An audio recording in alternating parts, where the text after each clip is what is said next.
Libro del Éxodo, capítulo 20, versículos 18 a 26. Veamos qué dice ahí la escritura. Todo el pueblo percibía los truenos y los relámpagos, el sonido de la trompeta y la montaña humeante, y se llenaron de temor y se mantenían a distancia. Entonces le dijeron a Moisés: habla tú con nosotros y te escucharemos, pero que no hable Dios con nosotros, no sea que muramos. Entonces dijo el Señor a Moisés: me harás un altar de tierra y me sacrificarás sobre él tus holocaustos y tus sacrificios de comunión, tu ganado menor y tu ganado mayor. En todo lugar donde haga conmemorar mi nombre, vendré a ti y te bendeciré. Y en caso de hacerme un altar de piedra, no lo edificarás con piedras talladas, pues al dejar caer tu escoplo sobre ellas, las profanarías. Tampoco subirás a mi altar por escalones, para que al subir por ellos no quede al descubierto tu desnudez. Esto dicen estos versículos. Veamos ahora qué nos aportan los padres de la iglesia. Y antes de empezar, démonos cuenta cómo el Señor es muy detallista en las indicaciones que da y en las orientaciones con respecto tanto a lo que ha de ser construido como a los oficios y los servicios que han de realizarse, ¿no? Está, digamos que, dando indicaciones con lujo de detalle. Pues bien, debemos tener en cuenta que en aquella ocasión el pueblo se mantenía a distancia porque todavía dominaba el temor, no el amor. Y ese es el primer elemento a tener en cuenta cuando vemos que el pueblo efectivamente se mantenía a distancia, porque lo que todavía dominaba era el temor, no precisamente el amor. Quiere decir que a lo mejor nosotros podemos también mantenernos a distancia con respecto a Dios por temor, por miedo, porque lo veríamos justo como en esta manifestación, un poder terrible que incluso parecería amenazarnos con hacernos desaparecer o incluso con hacernos morir. Quiere decir que en esta escuela pedagógica que el Señor está implementando a partir de que los liberó de la esclavitud de Egipto, ellos necesitan ir creciendo poco a poco para alcanzar ya el grado que establece en este caso el amor, de tal manera que en lugar de la distancia propiciada por el temor, el miedo siempre no establece una distancia, se logre adquirir en todo caso una cercanía, que es justo aquello que promueve el amor. Pero en este primer momento, digamos, iniciales, todavía dominaba el temor, no el amor. Por eso es que la gente le dijo a Moisés: háblanos tú y no el Señor, no sea que muramos. En este caso, lo que Dios escribió quedó grabado sobre piedra, no en el corazón. Y eso es algo importante también de tener en cuenta. Vemos cómo el Señor va como profundizando, va desarrollando y va realizando su obra redentora en base a momentos muy particulares que para nada contravienen o incluso contradicen las situaciones concretas de vida que, por ejemplo, el antiguo pueblo de Israel mantenía en este momento en particular. Aquí las leyes pues que se les van a otorgar han quedado grabadas sobre piedra. Dios mismo las va a escribir en piedra, las va a imprimir sobre piedra. Pero en cambio, cuando ya vino el Espíritu Santo, los fieles ya estaban congregados en unidad. Quiere decir que desde aquí se va dando esta indicación para pasar de los corazones endurecidos, quizá dominados por el temor, a los corazones abiertos o ablandados por el amor y por ende también receptivos a la obra de Dios mismo en el propio corazón. Por eso en este caso la ley se da en un primer momento en piedra y con la venida del Espíritu Santo, estamos hablando después de la resurrección del buen Señor Jesús, ¿no? La obra que realiza, ya van a ser talladas estas leyes, pero en el corazón de cada creyente, porque además ya están congregados en unidad. Por eso no los aterrorizó como aquella vez en el monte, sino que incluso el Espíritu Santo entró en la casa. Y a pesar del estruendo, algo muy importante, nadie se asustó ni atemorizó. Y esto es algo también fundamental de tener en cuenta. Dios jamás asusta. Dios jamás atemoriza, aun cuando sus manifestaciones resulten ser sorprendentes en el sentido literal, no por eso nos llena de miedo, jamás. Es lo que vemos en el caso de Pentecostés. entra el Espíritu Santo y la gente que está ahí congregada en unidad no se asusta. Es más, ni siquiera el fuego causó espanto cuando apareció en forma de lenguas divididas. No se llenaron de miedo. ¿O acaso los llenó de terror esta manifestación? En absoluto. En todo caso, más bien se postraron y comenzaron a hablar en lenguas. Vean cómo aquí la reacción es muy diferente. Así pues, aquí el Espíritu, como afirma Agustín en un sermón, escribió en el corazón. Esta es la gran diferencia. Quiere decir que entonces ya se logró pasar del temor inicial al amor final, que es la trayectoria que en efecto todo creyente ha de recorrer, que es la misma gran escuela de pedagogía que el Señor implementará con el pueblo de Israel. Pero este detalle es muy fundamental. El temor nos hace asustarnos de las manifestaciones de Dios. Por el contrario, el amor nos hace postrarnos ante Él. Reconocemos su presencia y sin susto alguno, sin ningún tipo de atemorización, nos postramos para adorarle e incluso le respondemos de manera instantánea a manera de alabanza. ¿Se entiende? Esto es muy importante, pues, este gesto de que a pesar de lo sucedido en aquella casa durante Pentecostés, nadie se asustó, nadie se atemorizó, ni siquiera al ver estas como lenguas de fuego posadas sobre cada uno de los apóstoles. Además, hacer un altar de tierra al Señor significa esperar la encarnación del mediador. Vean cómo se vuelve a insistir una y otra vez en que lo que el pueblo va a realizar no es más que figura de lo que Dios mismo va a hacer. Y se los está dando a través de una manera simbólica que pueda ser asimilado poco a poco, es decir, a través del tiempo, lo que esto vaya requiriendo. En efecto, nuestra ofrenda es aceptada por Dios cuando en este altar lo que hace nuestra humana humildad reposa sobre la fe en la encarnación del Señor. Entonces, nuestra fe reposa en un primer momento en la encarnación del Señor. ¿Y por qué efectivamente entra la humildad?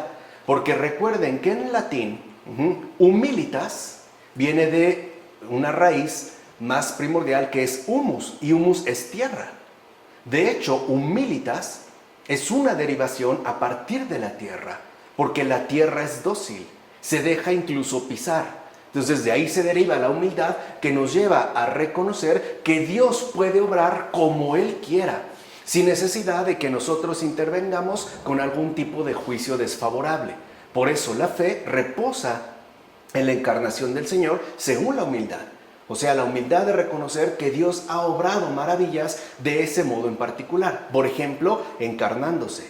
Por ejemplo, padeciendo de maneras indescriptibles. Por ejemplo, resucitando al tercer día y así sucesivamente. En consecuencia, puede decirse entonces que cuando ponemos en el altar de tierra nuestra ofrenda, lo que hacemos es consolidar nuestras respectivas obras con la fe en la encarnación del Señor Jesús, como afirma Paterio en la explanación al Éxodo. O sea que también nosotros nos volvemos moldeables como tierra, como barro, para que se vean plasmadas las buenas obras en la vida misma. O sea, nuestra propia experiencia de vida concreta, inspirada, basada, literalmente modelada por la encarnación del Señor Jesús, que como hemos mencionado, tiene como eje central de toda su respectiva articulación la humildad. Esto sería, digamos, como lo fundamental de tener en cuenta en este caso. Por último, ¿por qué el Señor prohíbe, le dice a Moisés, que no suba a su presencia por medio de escalones? Sería lo más habitual.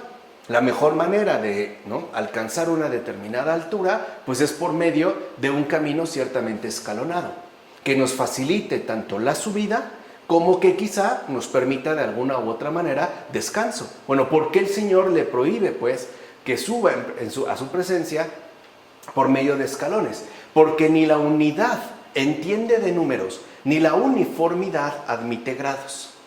O sea, no se trata de hacer un cálculo meramente humano para determinar en qué medida nosotros hemos alcanzado o no la cima. La uniformidad, o sea, la comunión con Dios, no puede darse de una manera seccionada. de una manera fragmentada. Tiene que ser en todo caso integral.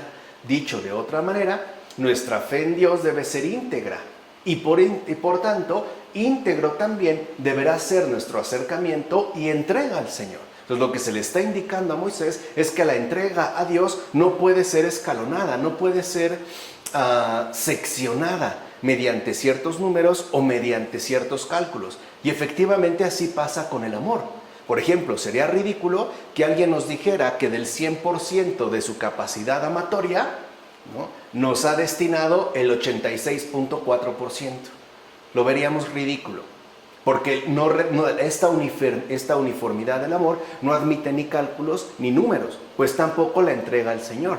O sea, nuestro acercamiento a Él debe ser íntegro, debe de ser total, paulatino sí, pero no escalonado, no por cortes, sino en una subida, en una pendiente, ¿no?, continuada. Eso fue precisamente entonces lo que se le indicó a Moisés, como afirma Casiodoro en los comentarios a los Salmos, ¿no? Otro aspecto fundamental que también nos permite entender la dinámica de la propia vida espiritual, o sea, su propia integridad, nuestro acercamiento y entrega al Señor. Esa es la vida espiritual. La vida espiritual es efectivamente nuestro acercamiento y entrega al Señor, que como hemos mencionado debe de ser íntegra. Esta entrega al Señor no puede estar fragmentada o no puede estar calculada o basada en determinadas medidas que nosotros mismos, por ejemplo, queramos llegar a imponer, ¿vale? Capítulo 21, versículos 1 a 11. Cuando adquieras un esclavo hebreo, te servirá 6 años y al séptimo quedará libre sin pagar. Si entró solo, solo saldrá. Si estaba casado, su mujer saldrá con él. Pero si fue el dueño quien le dio esposa y de ella hubieran nacido hijos o hijas, la mujer y los hijos serán del dueño y él saldrá solo. Si el esclavo dijera con insistencia, amo a mi dueño, a mi mujer y a mis hijos, no quiero quedar libre, entonces su dueño lo llevará ante Dios y acercándolo a la puerta o a la jamba, le perforará la oreja con un punzón y así será su esclavo para siempre. Si nosotros nos quedáramos en el plano literal, sería algo sociológicamente controvertido, ¿no? De entrada, vamos a ver. Todo esto, para empezar, no se refiere al presente, sino al futuro. En efecto, en el séptimo día, es decir, en el verdadero y eterno sábado, nosotros seremos libres después de haber vivido en esclavitud durante los 6 días en este mundo. Porque en la visión patrística, y que es la base, digamos, de la visión finalmente teológica del cristianismo, el mundo está dado en edades, son 6 edades, los 6 días, digamos, del mundo, el cual está llamado, como se puede apreciar en el Génesis desde el principio, está llamado a alcanzar el reposo definitivo en este sábado eterno y verdadero. Entonces, para ellos, esta indicación del esclavo no es algo estrictamente sociológico. Tiene una implicación, como ya la habíamos dicho nosotros, meramente teológica.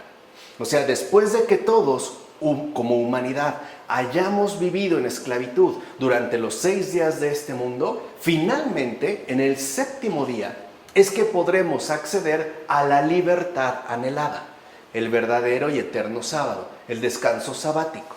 Ahora bien, si queremos ser libres, o sea, esto es, digamos, dentro de una visión, por decirlo de cierta manera, cósmica. Pero si nosotros ciertamente queremos ser libres, a pesar de estar imbuidos en la esclavitud de este mundo, incluso lo seremos, aun cuando todavía vivamos en la esclavitud del mundo. O sea, también puede suceder. No solo es algo que tendría, digamos, una finalidad escatológica, o algo que se refiera al final de los tiempos. Es algo que también podemos alcanzar aun cuando todavía estemos insertos viviendo en la esclavitud de este mundo, durante estos 6 días, ¿no? En estas edades, vuelvo a repetir, del mundo. Como hay un texto ahí del filósofo Schelling, titulado precisamente Las edades del mundo, ya en su etapa cristiana. Pero si no lo deseamos, o sea, si nosotros no queremos realmente ser libres, entonces fíjense cómo nuestros oídos serán perforados en testimonio de nuestra desobediencia.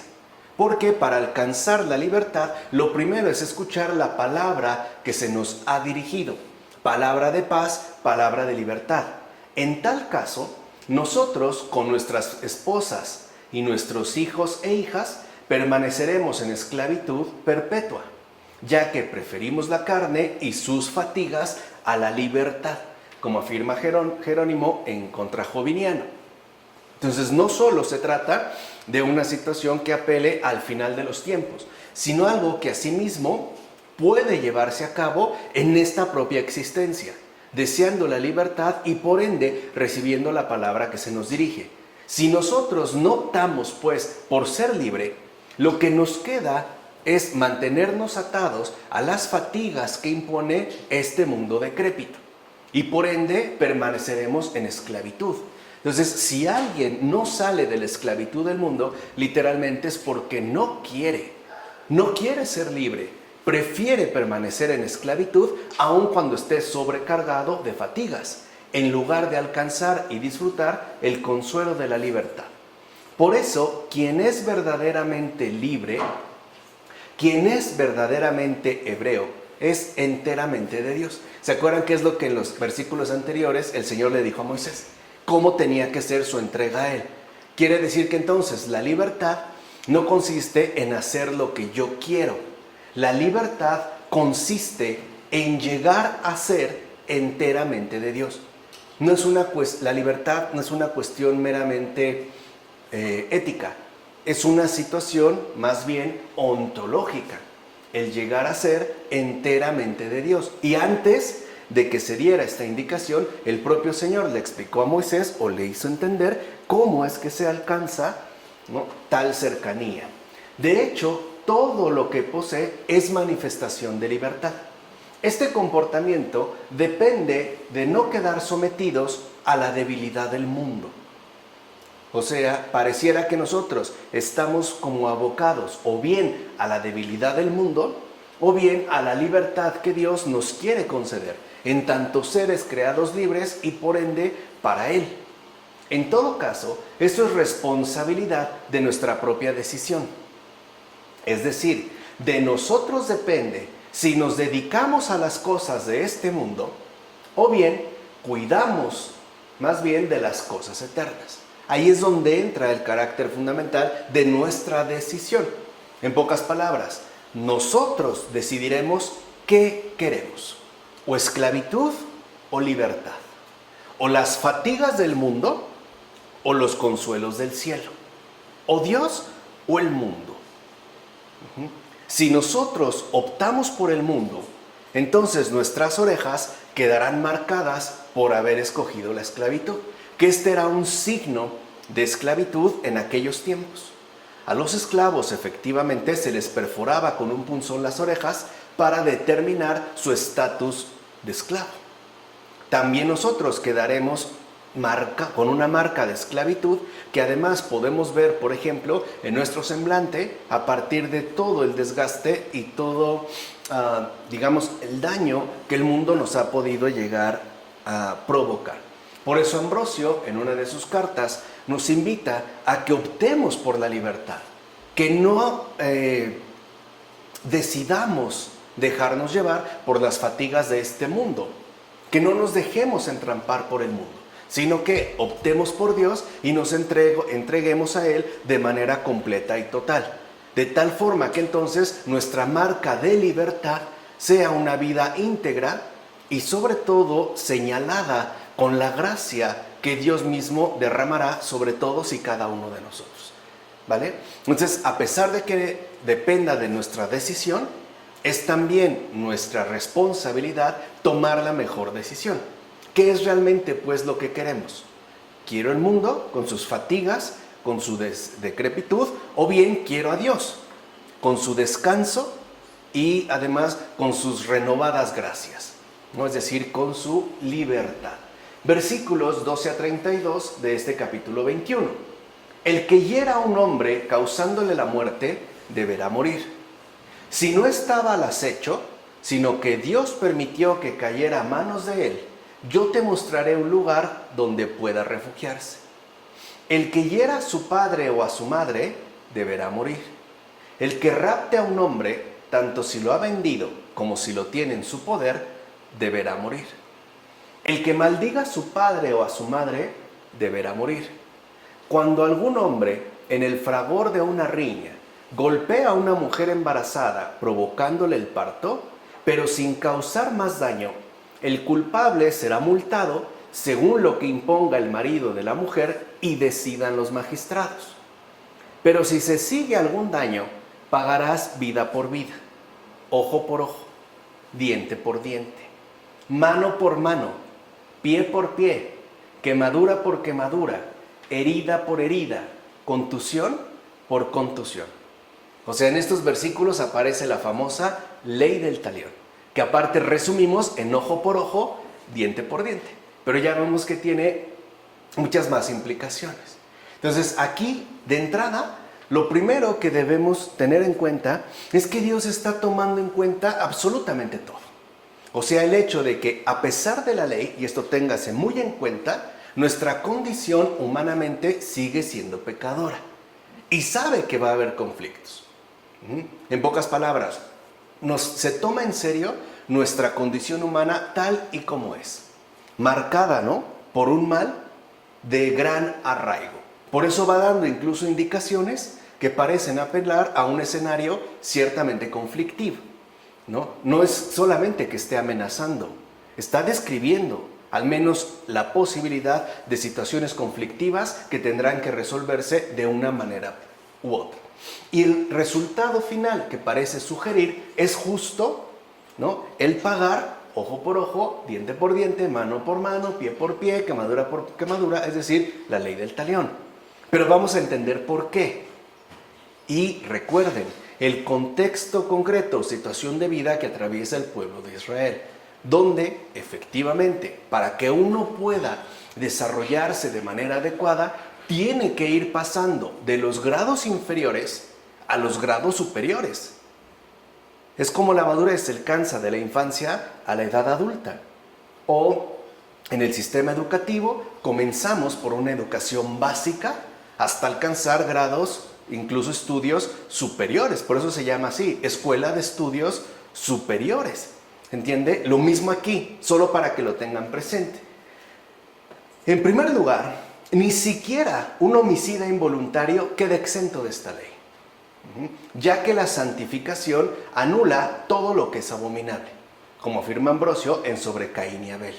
Quiere decir que en efecto sucederán cosas abominables, pero ese hecho, aun cuando sea, por ejemplo, involuntario, no quiere decir que éste quedará exento de la ley que corresponde al orden que aquí se ha establecido.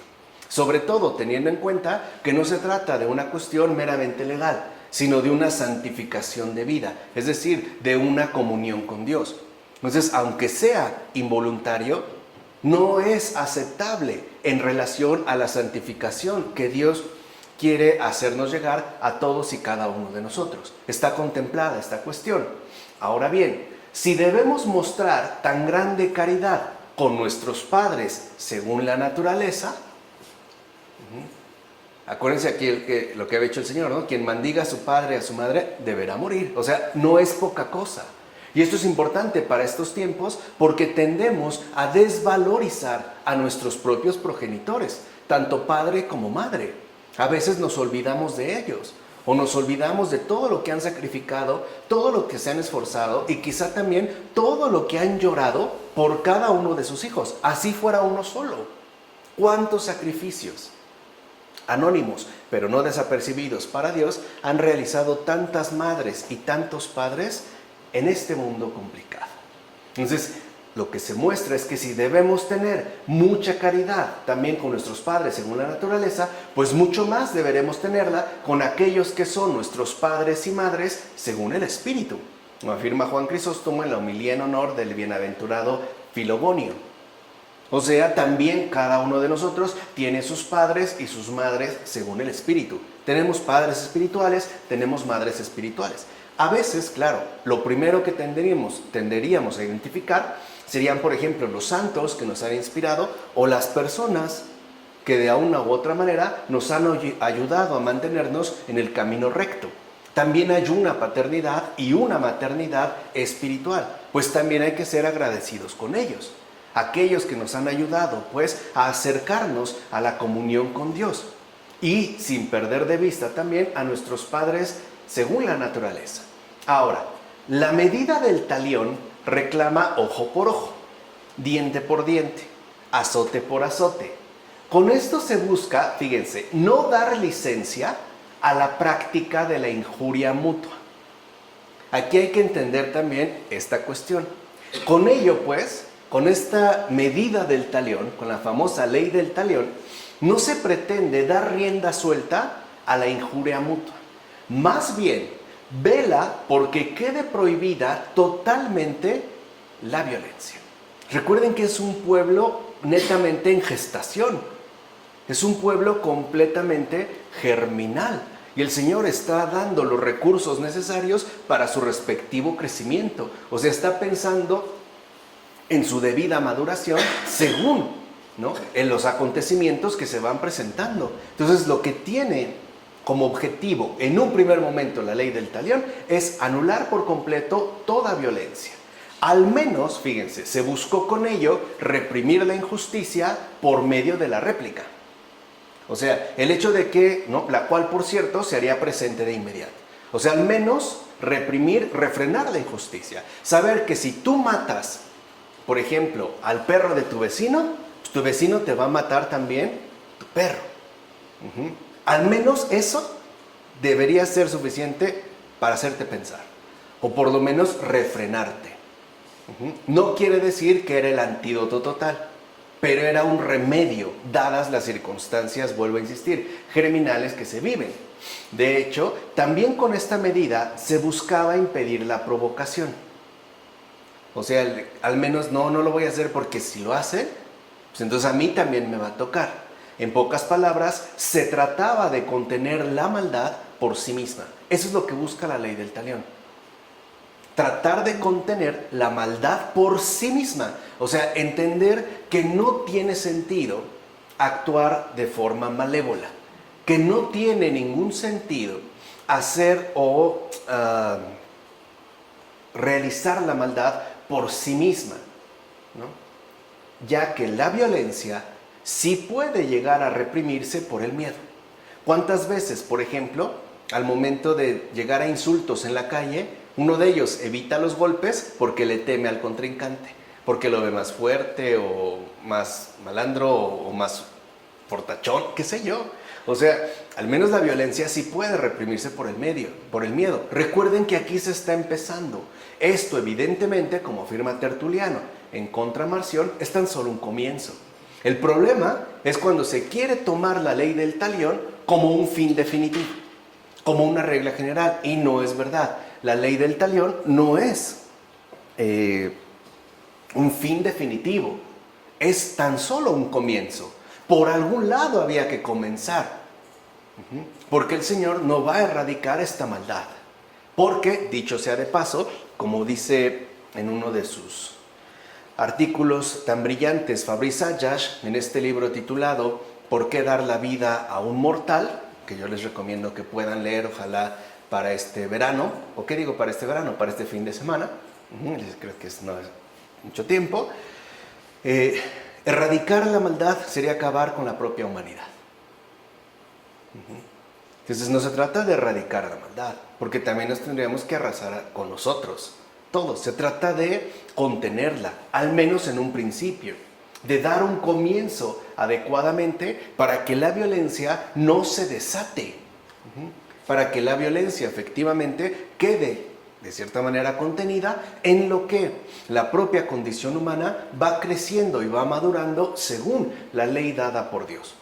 En efecto, la justicia menor de los fariseos consiste en no traspasar la medida de la venganza para que uno no devuelva mayor daño que el que recibió.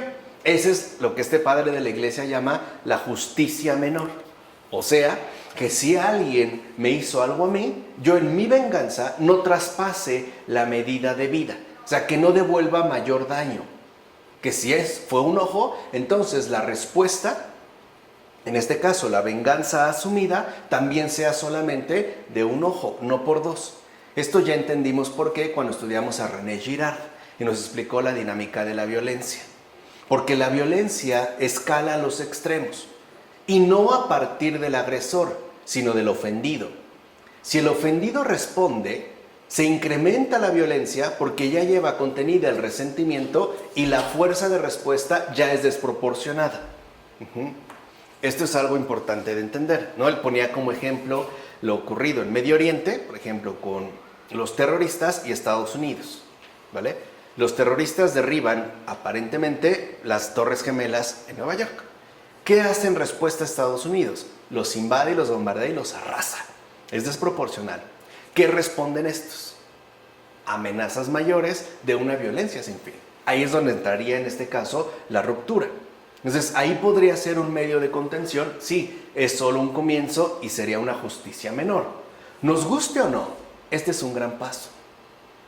Y eso es lo que hay que entender. Tal vez no es precisamente lo que más nos agrada, sí, pero estamos hablando en un tiempo muy posterior y no tenemos que ser anacrónicos. Tenemos que entender las cosas tal y como han sucedido en su situación propia, o sea, de aquí para allá, o como decía Walter Benjamin, tenemos que leer la historia a contrapelo, no de aquí para acá. Claro, si yo volteo hacia atrás pareciera que todos son salvajes, pero no entiendo su situación si no la asumo desde allá hasta acá. Entonces, nos guste o no, este es un gran paso, porque no se encuentra, fíjense, no se encuentra fácilmente un ser humano que habiendo recibido un puñetazo no quiera devolver más que otro puñetazo, o que a una palabra injuriosa se contente con responder otra palabra igual y equivalente.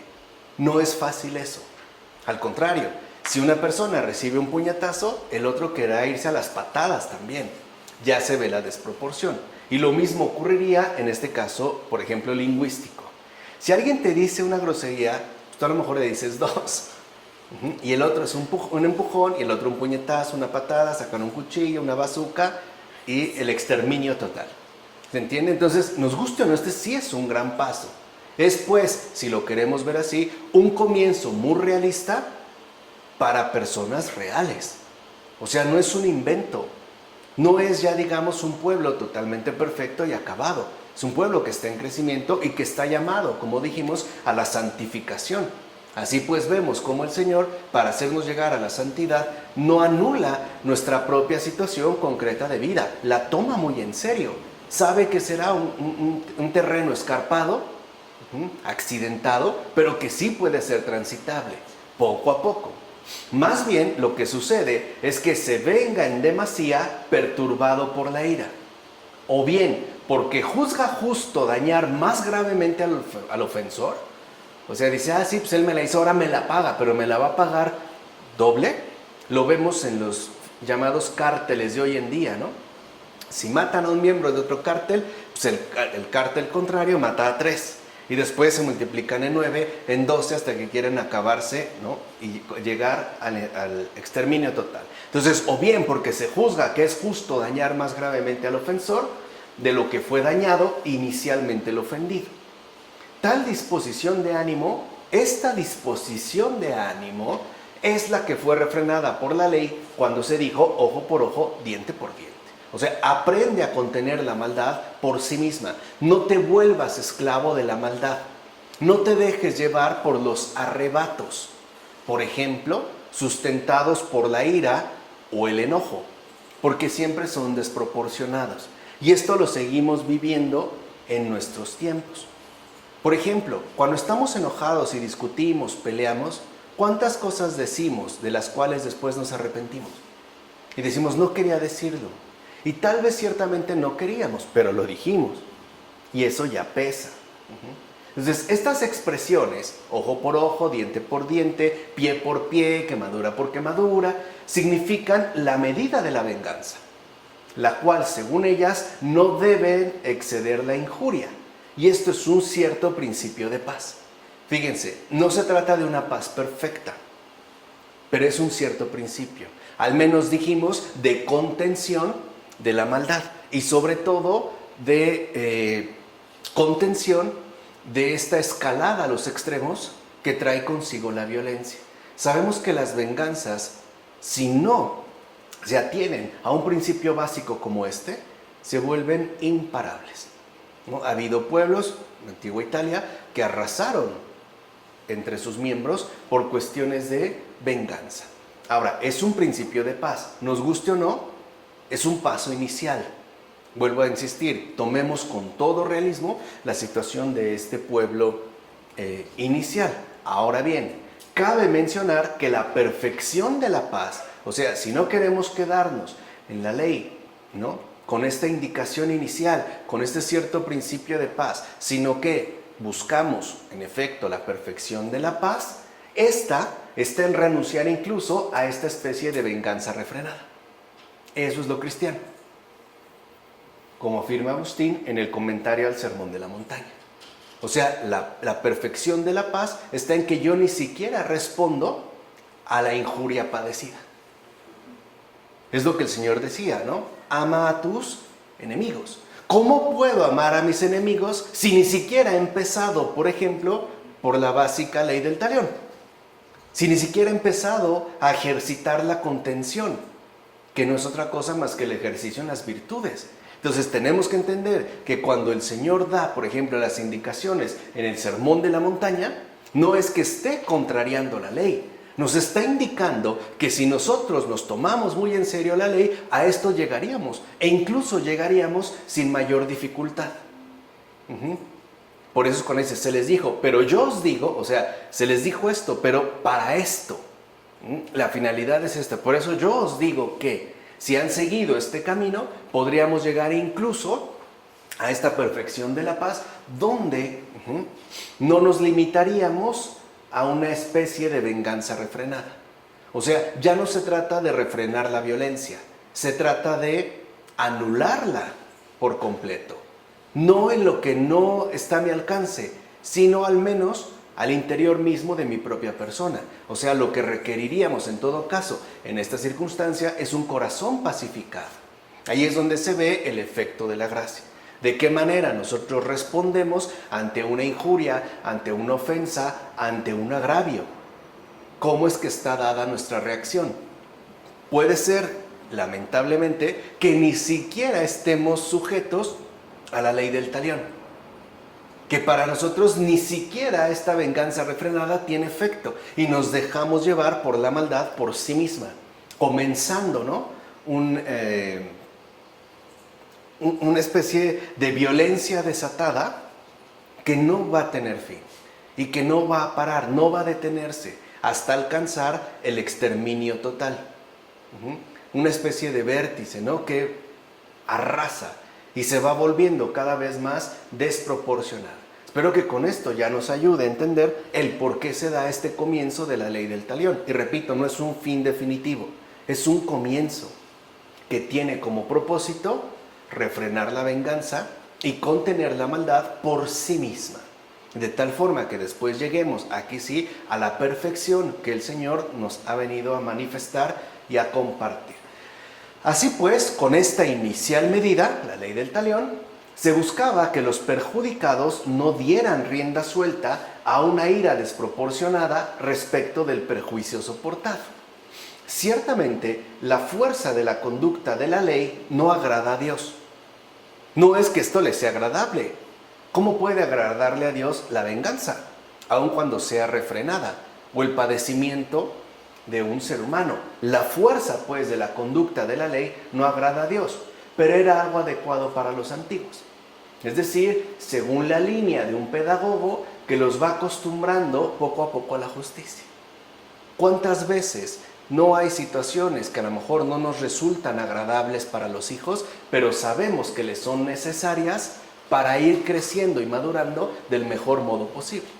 A veces uno castiga a los hijos y no te agrada que los hayas castigado, pero sabes que le es necesario, al menos para su bien, pues.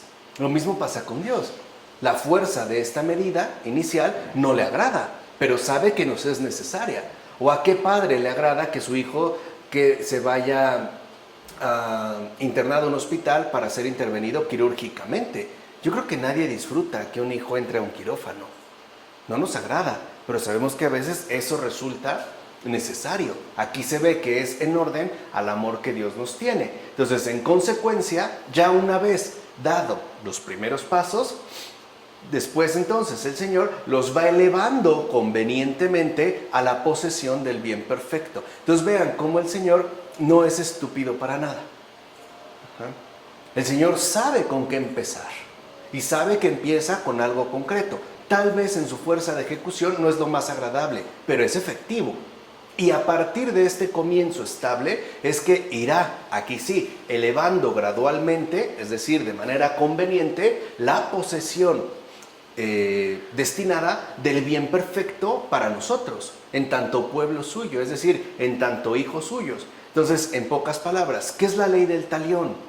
Ya bajo lo que hemos comentado con ayuda de los padres de la iglesia, pues se trata, por tanto, del comienzo del buen camino dado por Dios. Es eso, como afirma Cirilo de Alejandría en los comentarios al Evangelio de Lucas. Eso es. El ojo por ojo, diente por diente, no es más que el comienzo del buen camino dado por Dios. Y siendo sinceros, muchos de nosotros ni siquiera hemos comenzado este comienzo. Ni siquiera hemos iniciado este comienzo. Seguimos sin contener la maldad, seguimos, digamos, en pocas palabras, fuera de la ley. Y la pregunta es, ¿y aún así nos decimos cristianos? ¿Aún así nos llamamos cristianos? ¿Aún así decimos que formamos el pueblo elegido de Dios que ahora se llama iglesia? ¿Cómo llegamos a la iglesia si ni siquiera comenzamos por la ley? ¿Qué nos brincamos? ¿No será más bien que estamos en otra parte o en otra desorientación, en otra desubicación total, que quizá llamamos iglesia por mera confusión? Pero ¿cómo es que hemos llegado, pues? Si no hemos iniciado este comienzo del buen camino que Dios mismo nos dio. Por último, tengamos también en cuenta lo siguiente.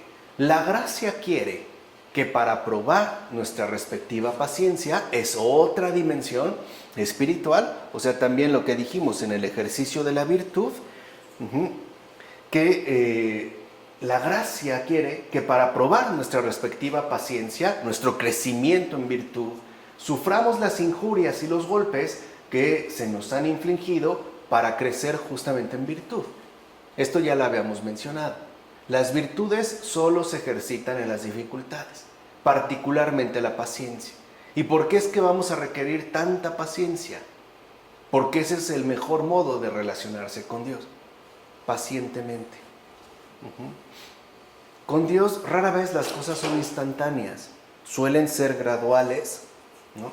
Y suelen darse poco a poco, porque solo así, por medio de esta paciencia, por medio de este ejercicio ciertamente esforzado en la virtud, es que se podrá llegar a cosas más grandes. Pero hay que tener un comienzo, hay que tener una base, hay que tener un primer principio fijo, a partir del cual se pueda crecer, madurar y evidentemente fructificar. Entonces, el verdadero fruto de la ley es el cristianismo. No es que haya una ruptura, es que se trata de una línea de continuidad a partir de un buen comienzo. Y por eso, justo porque se trata de un buen comienzo, es que se llega a un extraordinario desenlace, a un fin, si lo quieren ver así, último, que es justamente la vida cristiana, la santidad. A lo que ya había indicado, por ejemplo, o ya había captado muy bien Juan Casiano en las colaciones. Quiere decir que no se trata, vuelvo a repetir, la ley del talión, de algo que nosotros utilicemos a nuestro antojo y según nuestras propias conveniencias. No, es también una exigencia en tanto comienzo para llevarnos, evidentemente, a cosas más grandes. Bien, capítulo 21, versículo 33, al versículo 6 del capítulo 22. Cuando uno abra un pozo, fíjense cómo está hablando como de todo, ¿no? El Señor como de cosas que pueden parecer como tan normales o irrelevantes, pero vean el peso que tiene. Cuando uno abra un pozo o excave una cisterna y no lo tape, y cae allí un buey o un asno, el propietario de la cisterna pagará con dinero. Resarcirá al dueño de los animales y la res muerta será para él. Se queda con el cadáver. Cuando un buey cornea a otro buey, fíjense, ¿quién podría estar pensando en esto? ¿No? Como que nos podemos preguntar, ¿Dios en qué está pensando? O sea, ¿cómo nos dice que cuando un buey cornea a otro buey y le cause la muerte, venderán el buey vivo y se repartirán el dinero? Y también se repartirán la res muerta.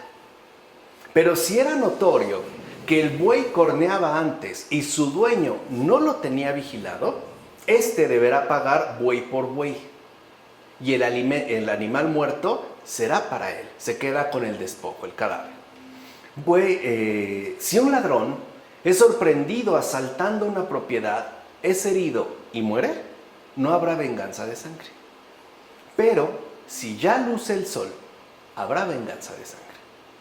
El ladrón deberá indemnizar, y si no tiene nada, será vendido por lo que robó. Y si lo robado, sea un buey, un asno o una oveja, se encuentra todavía vivo en su poder, pagará el doble. Vean cómo no niega nuestra propia condición humana. Hay gente que robe, que sea imprudente, que no ponga las atenciones debidas y atiende estos aspectos que pueden parecer tan cotidianos, pero que pueden ser bases, al menos iniciales, de grandes tragedias. Entonces, algunos creen que los preceptos del Antiguo Testamento eran mucho más rigurosos que los del Nuevo. Por ejemplo, ojo por ojo. Pero están en un gran error. O sea, esto nos puede parecer ciertamente drástico o sumamente riguroso. Hay quienes piensan que el Antiguo Testamento es como más áspero que el Nuevo. En pocas palabras, piensan que a muchos que el Antiguo Testamento es una especie de dureza áspera y en cambio el Nuevo Testamento es puro algodón perfumado. Pero están en un error. En efecto, en el Antiguo Testamento no se condena la tenacidad. Lo que se condena es la rapiña. El paso que en este se obliga a restituir no solo la cosa injustamente robada, sino del cuádruplo de lo que valía, como se afirma en Mateo. Aquí se está hablando de ojo por ojo, aquí se está hablando del cuádruplo. O sea, hay una hipermultiplicación de lo establecido. De hecho, en el Nuevo Testamento no se reprende al rico por haber quitado lo ajeno. Nunca se dice esto, sino por no haber dado de lo propio. Y eso es muchísimo más riguroso. O sea, ya no se trata en este caso de lo que has quitado, sino de lo que no has dado, de lo tuyo, de lo propio. No es mucho mayor rigor, como afirma Gregorio Magno en las homilías sobre los evangelios. O sea, en realidad, si en algún lugar encontramos un rigor mucho más fuerte, es en el Nuevo Testamento. Claro, también hay más gracia, pero es verdad que es mucho más riguroso. Ahí se invitaba, por ejemplo, ¿no?, al que injuria, responderle con una medida equivalente, ya fuera en términos físicos o verbales. En cambio, en el Nuevo Testamento, al que nos injuria, estamos llamados a bendecirle y a orar por él. Incluso a amarle. La exigencia es muchísimo más grande. Ciertamente, peor que el ladrón es el que explota y defrauda. Por eso, si al ladrón se le obliga a pagar el cuádruplo de lo que robó, al explotador y defraudador habrá que obligarle a 10 veces y más todavía. O sea, vean, en el Antiguo Testamento se señala claramente al ladrón y no se le deja impune. En cambio, en el Nuevo Testamento, como esto ya está establecido, lo del ladrón, se pasa a un nivel de mayor envergadura, al explotador y al defraudador. Y se muestra que el que explota, el que defrauda, es muchísimo más grave, más perjudicial que el simple ladrón. Por eso incluso al explotador, al defraudador, se le obligará a restituir 10 veces y hasta más. Y quizá ni así puede estar contento con la reparación de la injusticia. Ni así. De ahí, por ejemplo, que Zaqueo, fíjense, a él no se le menciona abiertamente que haya robado, pero las propias palabras de Zaqueo ya ponen al descubierto de qué se trataba. Por eso Zaqueo dice: volveré el cuádruplo de lo que he defraudado. O sea, no creo que haya defraudado poco. ¿En dónde vivía Zaqueo? En Jericó. Jericó era la Beverly Hills de aquellos tiempos. Era la zona más acaudalada. Si ahí vivía Zaqueo y era recaudador de impuestos, imagínense cuántos negocios oscuros no habrá hecho, a cuántos no habrá defraudado, a cuántos no habrá explotado. Ahora, el Evangelio nunca nos dice que se quedó pobre. Lo que nos dice es la reacción que tuvo. Dice Zaqueo: volveré el cuádruplo de lo que he defraudado. O sea, 4 veces más. Si él defraudó 1 millón, por ejemplo, pues ahora va a devolver 4 millones. Y la mitad de mis bienes la daré a los pobres. Entonces vean, tenía mucho. No sabemos si le quedó poco o bastante. Lo que sabemos es que la restitución aquí no se da por robo. Es mucho mayor por haber defraudado y por haber explotado. Por eso fíjense, una vez de haber devuelto el cuádruplo de lo que defraudó, de lo que le quede, va a dar la mitad a los pobres. Díganme si no es una medida mucho mayor que el ojo por ojo, diente por diente. Pero hay que empezar por algo. Entonces, con esto queda claro que si en la ley hay que devolver el cuádruplo, pues muchísimo más exigente se es en la gracia. Por eso, si a nosotros se nos concede la gracia, también se incrementa el nivel de exigencia. Puede ser que nosotros critiquemos, por ejemplo, al antiguo pueblo hebreo por su ley del talión, pero también puede ser que nosotros, por lo menos, ¿no?, se nos pueda cuestionar en la medida en la que cumplimos o incumplimos las exigencias de la gracia que se nos ha otorgado, como afirma Juan Crisóstomo en las homilías sobre el Evangelio de Mateo. Capítulo 22, versículo 7 al capítulo 23, versículo 9. El que ofrezca sacrificios a otros dioses distintos del Señor, vean cómo pasa, digamos, de la conducta, de las maneras de ser, las costumbres, la moral, a las cuestiones rituales, ¿no? El que ofrezca sacrificios a otros dioses distintos del Señor, será entregado al anatema. No maltratarás ni oprimirás al extranjero, pues extranjeros fuisteis vosotros en el país de Egipto. Si prestas dinero a uno de mi pueblo, no le exigirás intereses. Si tomas en prenda el manto de tu prójimo, este pasaje a mí me conmueve mucho, ahorita van a ver por qué. Si tomas en prenda el manto de tu prójimo, se lo devolverás antes de que el sol se ponga, porque es su única ropa y con ella abriga su piel. Si no, ¿con qué va a dormir? Fíjense cómo habla Dios. Fíjense las cosas en las que se fija. Es tanto como si dijera, ¿no? Dale pan al hambriento. Pero ¿y con qué se lo va a pasar? ¿Y la leche? ¿Quién se la va a hacer llegar? Ternura. Me parece que es como una especie de demostración clara de una inmensa ternura. En caso contrario, o sea, si pasas por alto esto y no se lo devuelves, clamará a mí y yo le escucharé, porque soy misericordioso. Aquí vemos ya hacia dónde va la preferencia de Dios por los necesitados. Ya no es solo una pobreza material, es los necesitados de 1001 cosas que no son precisamente materiales, de 1001 aspectos que pueden ser cariño, afectos, reconocimiento, valía, etcétera, etcétera, etcétera. No blasfemarás contra Dios, ni maldecirás al príncipe de tu pueblo. No retrasarás la ofrenda de tu mies y de tu vendimia. Me entregarás al primogénito de tus hijos. Lo mismo harás con tu ganado mayor y menor. 7 días estará la cría con su madre, y al 7º me la entregarás. Hombres santos habréis de ser para mí. No comeréis carne de animal despedazado en el campo, se le echaréis a los perros. No difundirás rumores falsos, ni echarás una mano a los malvados para dar testimonio falso. No seguirás a la mayoría para obrar el mal, ni te inclinarás a la mayoría en un pleito violando la justicia. Tampoco con el pobre te mostrarás parcial en el pleito.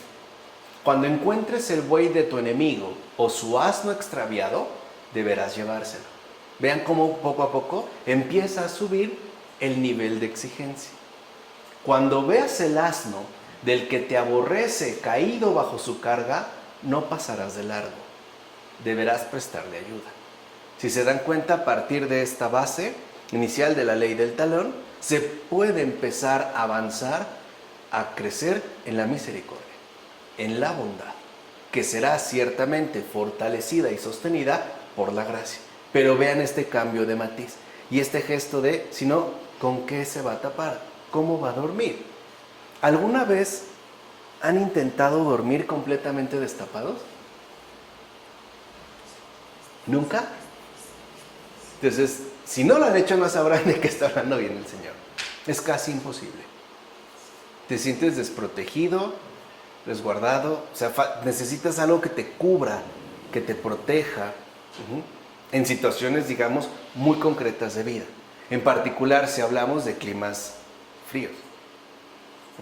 Lo primero que nosotros buscamos, ¿no?, es como alguna fuente de calor, que nos sienta, que nos dé algún tipo de resguardo. Entonces vemos cómo se va incrementando esta llamada a la bondad, a la misericordia. Mira, no hay dioses ni buenos ni malos, ya que uno solo es el Señor Dios. Por eso se prohíben los sacrificios. Es esto justamente lo que se indica en este pasaje. O sea, la primera afirmación, pues, en este pasaje del Éxodo es que no hay dioses, ni buenos ni malos, porque Dios solo es uno. Por eso los sacrificios, en este caso, como menciona el pasaje, están prohibidos, como afirma Agustín en la ciudad de Dios. Ahora bien, con respecto a la participación de beneficios, entre las muchas cosas que se podrían decir, baste aquí con una sola. A saber, la ley prohíbe prestar a interés a un hermano. Está prohibido. Y llama hermano no solo al que ha nacido de los mismos padres, sino también al que ha nacido en la misma nación, al de la misma creencia, incluso al que participa del mismo logos, de la misma naturaleza creada.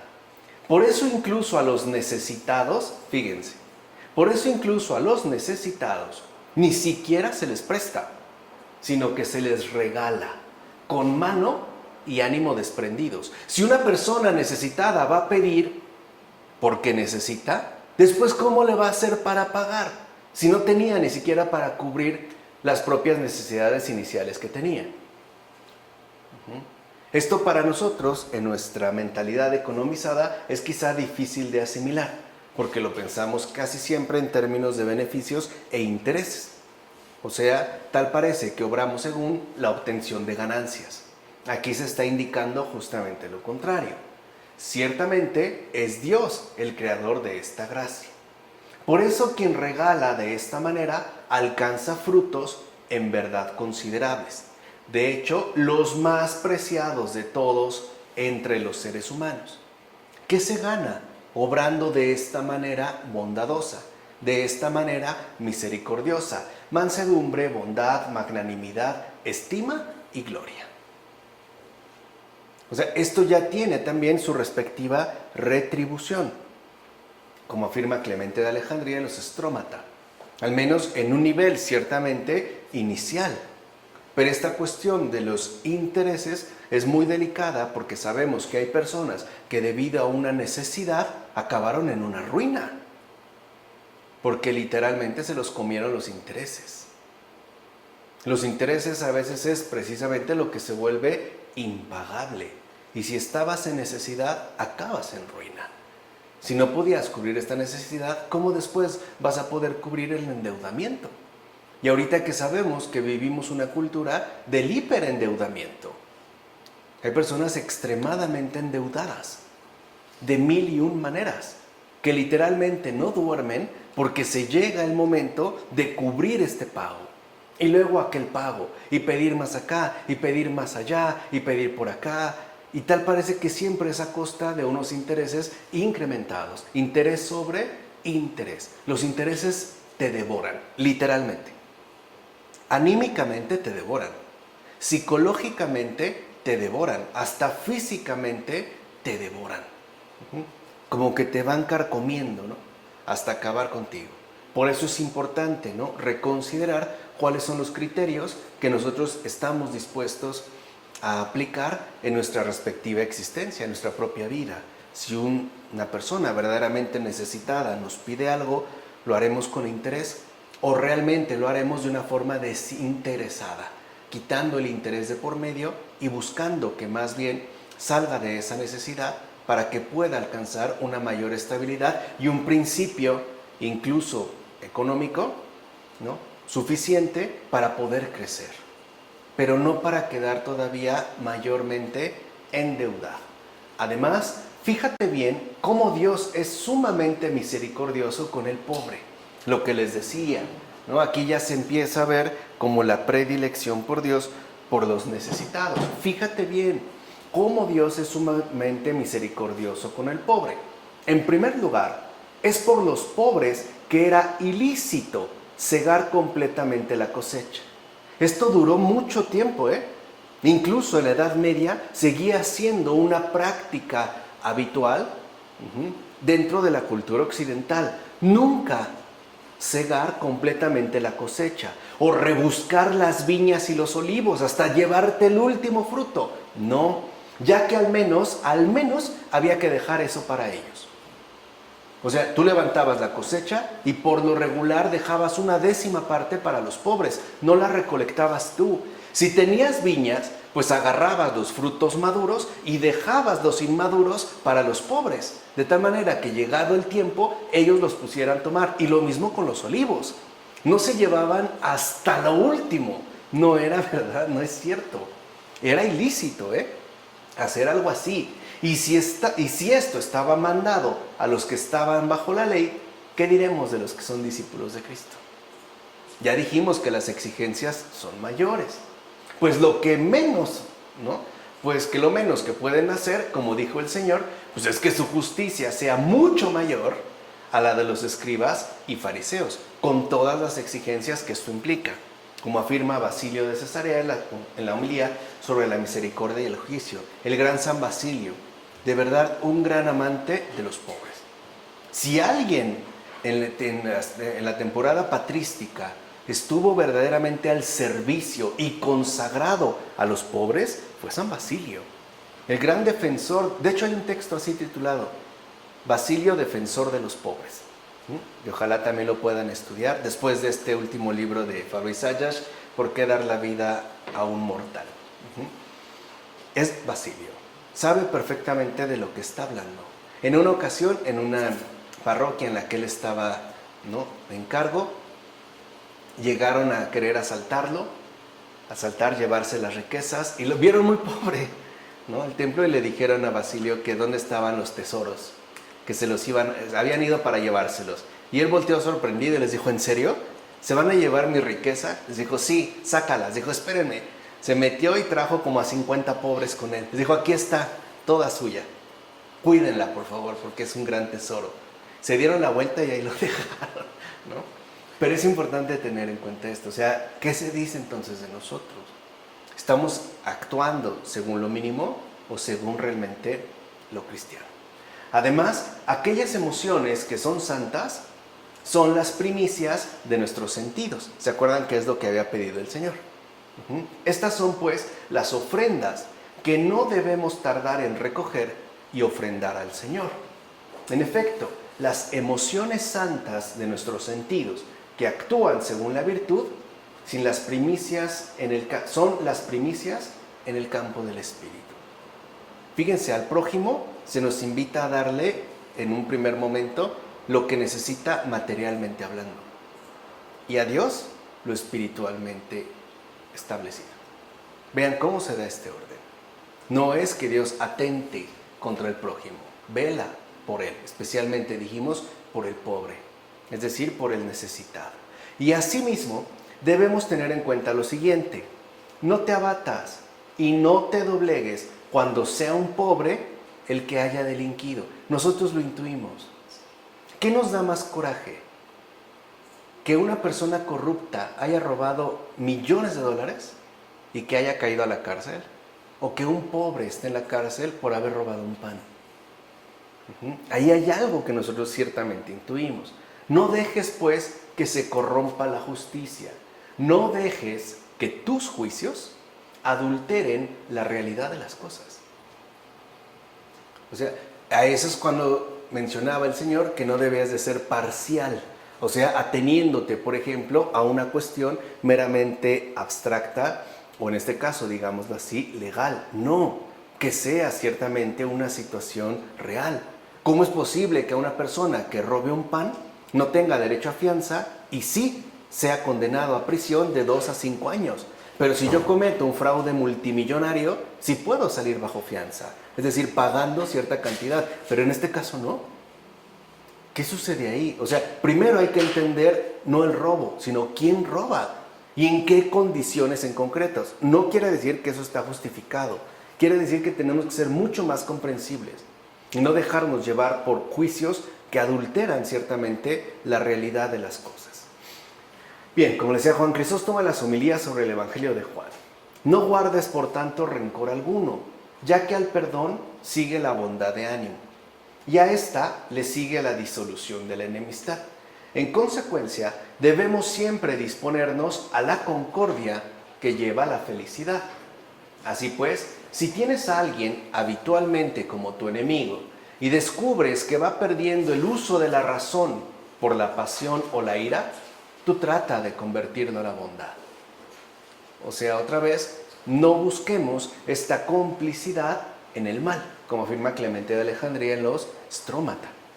Así podremos al menos marcar una diferencia y establecer un orden distinto en el propio obrar. Por otra parte, nunca te alegres del infortunio ajeno, nunca, ya que incluso el Señor ordena ayudar a los enemigos aligerándoles el paso. Acuérdense lo que dijo hacia el final, nunca te alegres del infortunio ajeno. Y hasta aliviando incluso a sus animales de su carga. De esta forma se nos enseña a no aceptar satisfacción por el mal ajeno. ¿Se dan cuenta cómo ahora el principal trabajo que el Señor está llevando a cabo en estos momentos es un trabajo interior?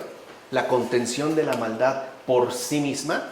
Una, no reaccionando, no involucrándose, pero también tampoco dejando que nos logre satisfacer, por ejemplo, el daño ajeno. No es humano. En efecto, el no apartarnos de nuestros enemigos nos acostumbrará a la bondad y a la mansedumbre. De hecho, si rezamos por ellos, nos estaremos ejercitando en las buenas acciones.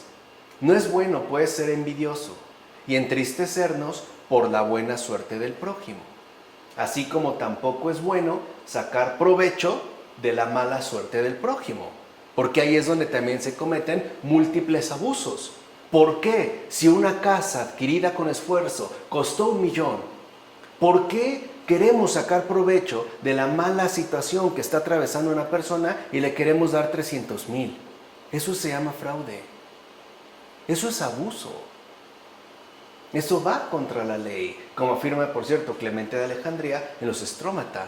Nunca queramos sacar provecho de la necesidad ajena. Auxiliemos a esa persona. Si una persona se ve en la necesidad de vender su auto, paguemos lo que el auto cuesta, no menos. Porque hay personas que aceptan una ridiculez con tal de salir del apuro y al final tienen 2 problemas. Perdieron algo suyo por una cantidad risible y 2, no resolvieron nada.